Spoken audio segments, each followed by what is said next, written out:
आपको याद होगा, ये प्रदीप हैं यहां पर मौजूद, 20 लोगों को मैनेजमेंट ने नौकरी से निकाल दिया था, आंदोलन करने की एवज में घर बैठा दिया था।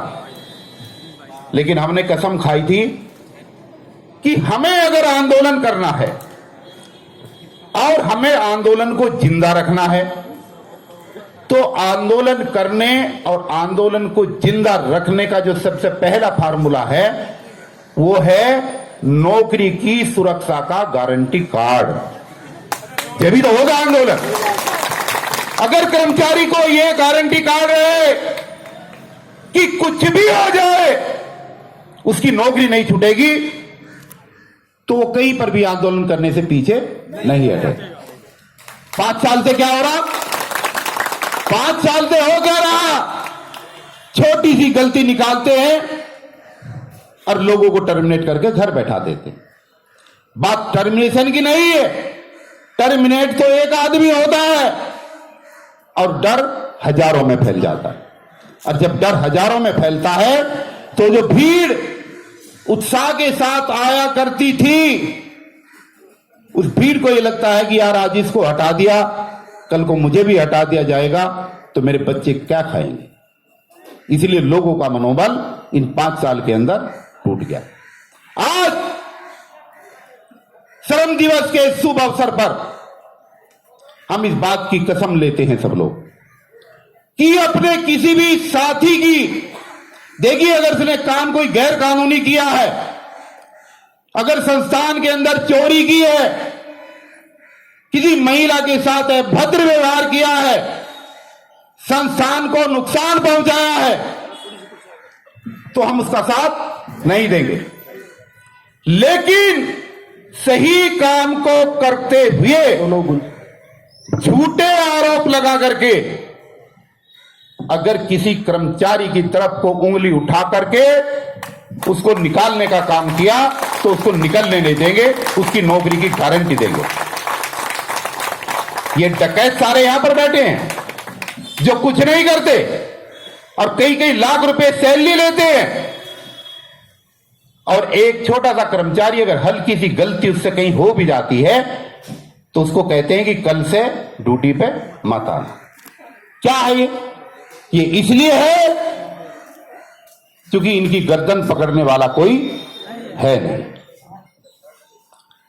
और जब ये महसूस करेंगे, ठेकेदारी क्या है, देखिए ठेकेदारी को समझने का काम करें। क्या है ठेकेदारी?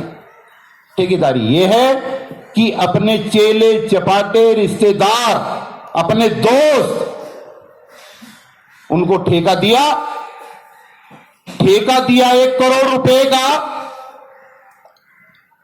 और सारे कर्मचारी जो उसके नीचे काम करते हैं उनकी सैलरी निपटा दी 50 लाख रुपए में, और 50 लाख रुपए उस ठेकेदार खा गया, और ठेका दिलाने वाला अफसर जो उसका यार है आधे पैसे पीछे के रास्ते से उससे ले लिए।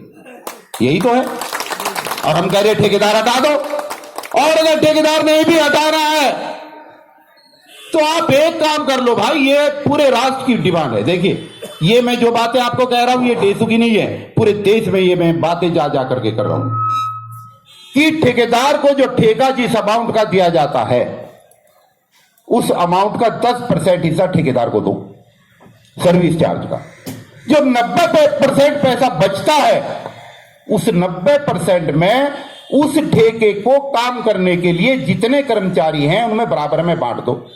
उसको 25,000 आए या 30,000 आए, और तुम बांट के तो देखो। मैं 50,000 की डिमांड ऐसे नहीं कर रहा हूं। अगर पूरी टेंडर प्रक्रिया पूरे देश की उठा करके देखी जाए तो 50% कमीशन भ्रष्टाचार में जा रहा है। कर्मचारी को 50,000 रुपए से ज्यादा सैलरी मिलेगी, मिलेगी नहीं मिलेगी? तो क्या गलत डिमांड कर रहे हैं? और मैं तो देश की शासन व्यवस्था से भी पूछना चाहता हूं, मैं देश के सुप्रीम कोर्ट से, माननीय सुप्रीम कोर्ट से पूछना चाहता हूं कि आपने एक ऑर्डर किया कि समान कार्य का समान वेतन लागू करो, या तो 240 दिन पूरे होने के बाद कर्मचारी को पक्का कर दो, और अगर आप 240 दिन के बाद कर्मचारी को पक्का नहीं कर सकते तो उसको समान कार्य का समान वेतन दे दो। ये सुप्रीम कोर्ट का कहना है, ये ऑर्डर है लिखित में। तो आज सुप्रीम कोर्ट चुपचाप क्यों बैठा हुआ है भाई? आज सुप्रीम कोर्ट उन सरकारों के खिलाफ एक्शन क्यों नहीं ले रहा जो समान कार्य के समान वेतन को देश के अंदर लागू नहीं कर रहे? क्यों? सुप्रीम कोर्ट के जज किस लिए बैठे? एक राजनीतिक पार्टी में छोटा सा विवाद हो जाता है, आपने देखा होगा, एक बड़े वकील सुप्रीम कोर्ट में रात के 12 बजे जाकर के सुप्रीम कोर्ट का दरवाजा खुलवा देते, खुलवाते नहीं खुलवाते, और अपने मनमाफिक केस बनवा करके ऑर्डर करा देते हैं। तो ये इस देश के जो 20 करोड़ आउटसोर्स पे काम करने वाले मजदूर हैं, आखिर इनके आंसू पहुंचने के लिए एक ऑर्डर हुआ कि या तो 240 दिन के अंदर पक्का करो या फिर समान कार्य का समान वेतन लागू करो। तो सुप्रीम कोर्ट इस पे संज्ञान क्यों नहीं ले रहा? और सुप्रीम कोर्ट सरकारों से क्यों नहीं पूछ रहा कि भाई आप लागू क्यों नहीं कर रहे? वो इसलिए नहीं पूछ रहा दोस्तों, जब तक कोई रोएगा नहीं, जब तक मां भी दूध नहीं पिलाती, नहीं पिलाती ना।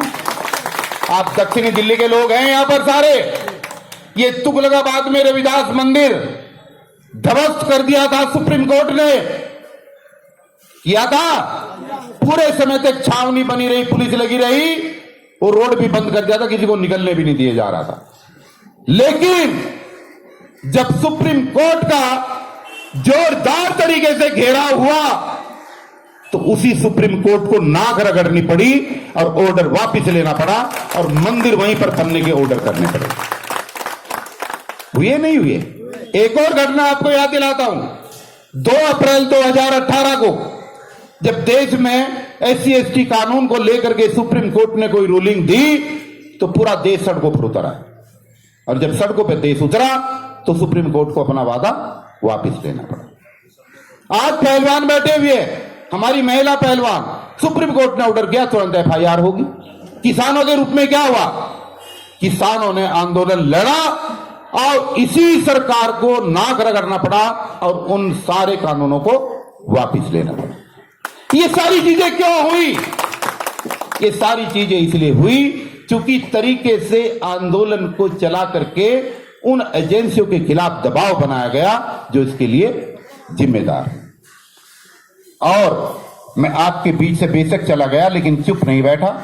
मैं पूरे देश में घूम घूम करके ठेकेदारी हटाओ राष्ट्रीय संयुक्त मोर्चे के बैनर के नीचे लोगों को ये समझाने का काम कर रहा हूं कि जल्दी में ही सुप्रीम कोर्ट का एक जोरदार घेराव होना चाहिए और सुप्रीम कोर्ट के जज से ये पूछा जाएगा कि समान कार्य का समान वेतन इस गरीब मजदूर को कब मिलेगा और कौन दिलाएगा।